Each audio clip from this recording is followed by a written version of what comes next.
Hey guys, Adam here, and today we are going to do another coffee talk video. And today's coffee talk is brought to you by the letter T. Alright, so today I want to do a bit of a talking head / vlog for, I guess, my own reference.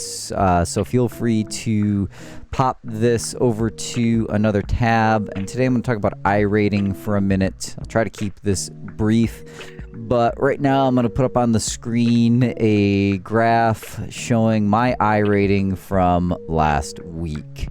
And last week was F3 at Sebring and VRS at Mount Panorama, better known as Bathurst. Two great series going to two incredibly fun tracks to drive. Sebring I am generally very quick at, and I do love racing there.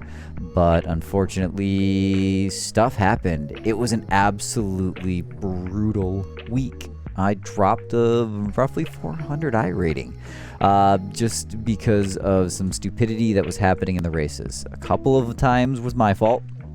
Did a lot of races last week, but a lot of the times it was just somebody being too aggressive and somehow, and this is the one thing I couldn't figure out, is somehow I was always the one that just had their car completely totaled while the other guy just, nothing happened.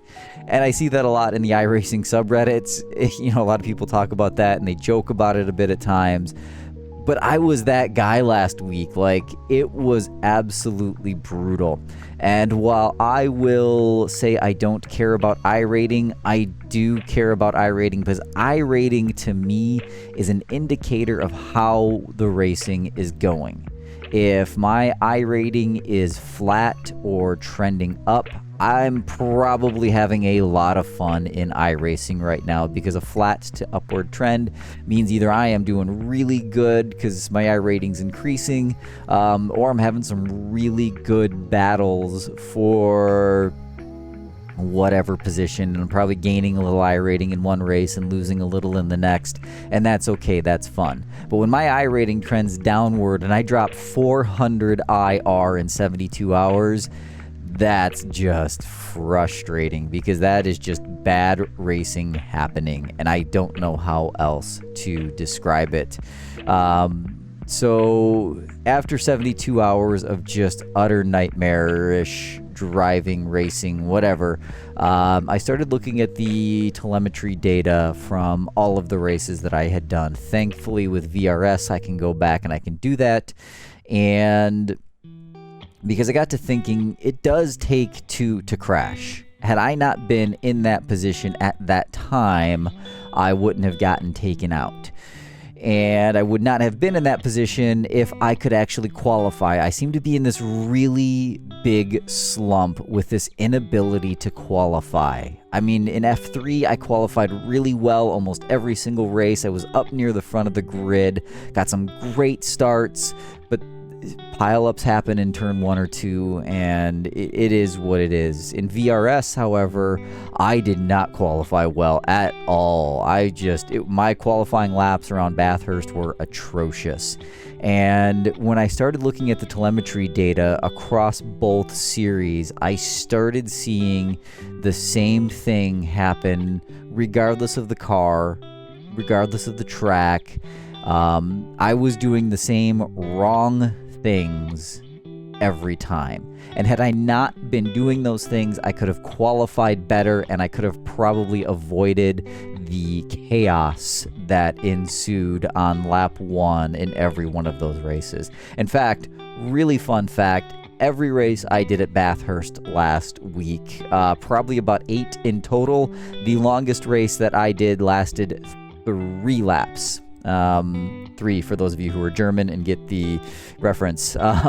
So yeah, it was absolute chaos, and some of that was my fault, some of that was other drivers, but it was brutal, and it wasn't fun. I wasn't having fun. I kept going back in because it is fun, but then the racing was just so bad it wasn't. And I was this close to uninstalling iRacing last week. Like, I was ready to just blow it out and just full bore into ACC. Like, that's how I was last week, and I didn't want to do that because I love iRacing so much. It's just the scheduled races, the competitiveness of it. Like, iRacing right now, it's wonderful.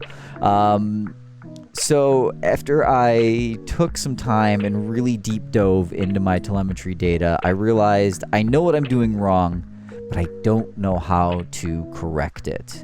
And so I decided I'm going to reach out and get some coaching again. Earlier this year and late last year, I did have some coaching from a couple of the VRS and Apex coaches, and that really, really helped. But I found when I went back and reviewed my notes from those sessions that a lot of that coaching was very car and track specific. I have been notoriously slow at Silverstone forever, regardless of the sim and car and whatever combination you could think of. Silverstone for me was one of those tracks that I could not figure out. So I spent an hour with Kevin Ellis Jr., I believe back in January of this year, and he really helped me understand Silverstone, and all of a sudden I was fast there. I was competitive there. And that was great, but this isn't a car or a track problem. This is a driver problem. So I reached out to Daniel Morad because I think that because this is a general overall issue with my driving and what I'm doing, I think somebody like Daniel is going to be able to help me get over this block that I've got in my driving. And I will spend some time with him once we get the coaching session set up to just review what it is I've seen. Thankfully, my experience as a data scientist and data analyst over the years in the real world has really made it easy for me to look at the telemetry data and to explain to somebody what it is I'm seeing. But then I need somebody like Daniel, somebody with his experience and his ability to understand all of that, to then tell me, well, this is why you're doing that, and this is what you need to do to correct it. So let's see what happens.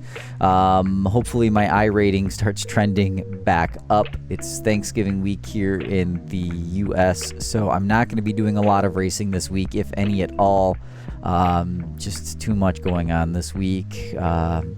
So next week we'll be back at it.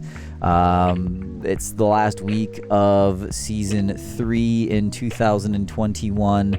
Season 4 is coming up. Hopefully we'll get some cool updates. I don't think we'll get much from iRacing for Season 4, but I do hope that by Season 1 of 2022, my hope is that with the GT3 cars minus the Ford getting moved into IMSA to replace the outgoing GTE, we will get the updated Evo variant for the AMG. We got the 488 Evo. Now give me that sweet little AMG Evo iRacing, and I will have an excuse to use my Rosso AMG wheel constantly because I love that wheel, and I love using that wheel with the AMG in ACC. It feels right. And I want to use that wheel more with iRacing. So please, iRacing, give me the AMG Evo and make that car competitive, because all of the new cars in the GT3 class in iRacing, super competitive. It's no longer the Audi show in VRS, and I love it. And I'm going to stop rambling now. Thanks for hanging out. Thanks for listening to me talk and sip some coffee here with you today, this morning, this evening, whenever you're watching this.